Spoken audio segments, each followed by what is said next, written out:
ஒரு நாள் ஒரு சின்ன பறவை, அதன் பெயர் சின்னு, வானத்தில் சந்தோஷமாக பறந்து கொண்டிருந்தது.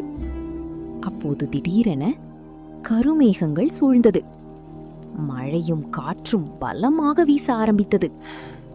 ஐயோ, மழை வருதே, நான் எங்கே போவேன் என்று சின்னு கவலைப்பட்டது.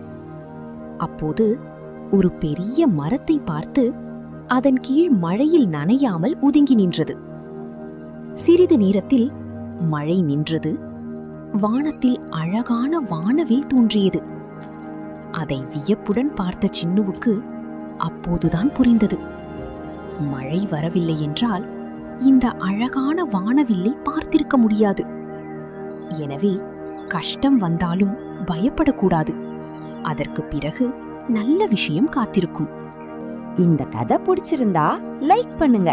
இந்த மாதிரி கதைகள் பார்க்க டூனூரியா மறக்காம சப்ஸ்கிரைப் பண்ணிடுங்க.